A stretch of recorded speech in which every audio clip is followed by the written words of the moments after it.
C'est au nom du ministre national, le professeur Tony Mwaba Kazadi, que nous sommes là pour vous soutenir, vous encourager après tous les efforts que vous avez consentis durant plusieurs années. Nous voulons quand même vous signaler que c'est le moment. Le moment est venu pour vous d'éprouver aux parents, de prendre au sérieux tout ce que vous avez fait et que vous allez cocher sur papier pour satisfaire les parents que nous sommes, pour leur montrer que nous avons fait un travail de longue haleine. Aujourd'hui, nous allons maintenant vous démontrer.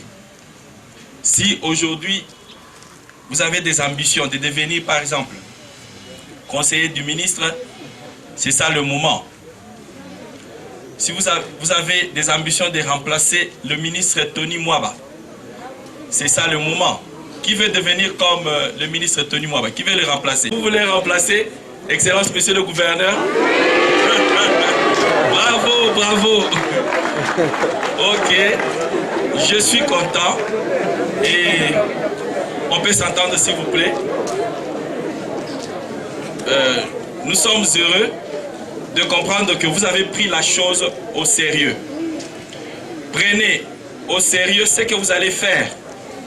Maintenant même là, soyez rigoureux, évitez la tricherie, évitez des compromissions, travaillez dans le sérieux.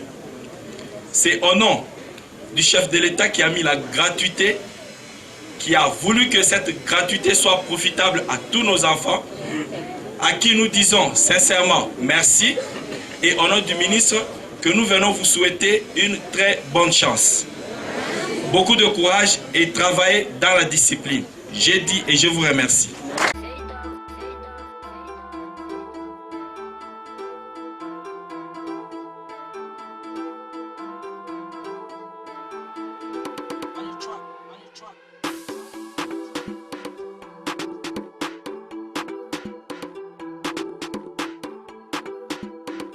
Je suis très content d'être avec vous ce jour. Et comme nous avons suivi, c'est le jour J.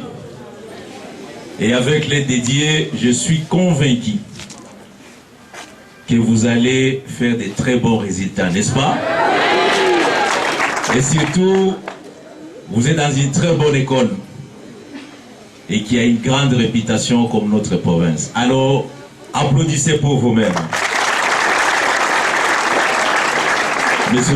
Monsieur le conseiller et Sitivou, Monsieur l'inspecteur principal provincial de l'EPERSPECTIF, chers élèves candidats finalistes, mesdames et messieurs, c'est avec un grand plaisir que je viens à ce jour procéder à la remise et lancement officiel de la grande session de l'examen d'État édition 2021 qui se déroule sur l'ensemble de la République démocratique du Congo. De prime abord, je voudrais adresser mes hommages le plus déférents à son Excellence, Monsieur le Président de la République, chef de l'État, Félix Antoine Tshisekedi Tshilombo, pour tant d'efforts consentis pour le redressement du sous-secteur de l'enseignement, particulièrement dans la mise en œuvre de la gratuité de l'enseignement, en dépit de quelques résistances observées ci et là. Mes remerciements s'adressent également au comité provincial de l'examen d'État, ainsi qu'aux parents d'élèves pour les sacrifices et l'accompagnement de nos enfants jusqu'à ce stade décisif. Ces moments bien indiqués me permettent de féliciter tous les finalistes qui vont participer à la grande session de l'examen d'État édition 2021. Chers élèves, candidats finalistes, vous avez franchi plusieurs étapes avant d'arriver à ce jour, notamment la dissertation, l'épreuve orale de français et la pratique professionnelle. Je parie que vous êtes déjà familiarisés à ce genre d'épreuve. Pour cette raison, je reste convaincu que vous allez affronter cette session avec joie, courage, détermination et optimisme. Mes chers enfants, prenez besoin de vous rappeler que la province du Sud Kivu s'est toujours distinguée positivement parmi toutes les autres provinces de la République démocratique du Congo. Nous sommes une province forte et intellectuelle. Je suis en face des enfants suffisamment bien armés pour affronter cette session. J'ai la foi que vous allez tous réussir. Je vous exhorte à briser la paix et d'avoir la confiance en vous-même et en notre Dieu. Travaillez dans la discipline et la sérénité. Évitez les démons de la tricherie et de la corruption, car ce sont des antivaleurs que nous combattons, comme l'a toujours recommandé son Excellence, Monsieur le Président de la République, chef de l'État. Demain, vous allez diriger cette province, n'est-ce pas? Oui. Et beaucoup veulent me remplacer, n'est-ce pas? Oui. Et c'est légitime, puisqu'il y a quelques années, j'étais à votre place. Il n'y a que les études qui m'ont permis d'être ici. Je ne suis pas un enfant des riches, je ne suis pas un parachuté. C'est les études qui m'ont permis de gravir et d'être utile à notre pays. Et je suis convaincu que demain vous servirez votre pays en remplissant effectivement cette étape importante que les examens d'État. Je vous invite donc au respect aussi des mesures barrières contre le coronavirus et je vous souhaite à tous bonne chance et que Dieu vous bénisse.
distribution des bulletins scolaires pour les élèves. Ces bulletins sanctionnent la fin d'une promotion à l'autre. À chaque fois, un élève étudie dans une salle de classe, à la fin de ses examens, ça doit être sanctionné par un document qui est le bulletin de classe. Ça démontre une passation d'une classe à l'autre. Et le lot qui est là contient toutes les... Oui, c'est le premier lot qui contient presque le bulletin pour toutes les écoles. En attendant l'arrivée encore de nos lots qui doivent être dispatchés par-ci, par-là, à travers toute la ville où il y a des écoles. Et quel message que vous pouvez lancer aux élèves finalistes qui commencent leur examen aujourd'hui? C'est un message d'encouragement. Si nous sommes descendus sur place, c'est pour superviser, s'enquérir de la situation de nos enfants. Et nous leur donnons cette chance de pouvoir matérialiser ce qu'ils ont pu faire depuis des années. En fait, les examens d'État ne se préparent pas aujourd'hui ou en une seule année. Ça se prépare, c'est un cursus, ça se prépare déjà depuis la première secondaire. C'est aujourd'hui que cela sera maintenant déterminé selon le travail de tout un chacun.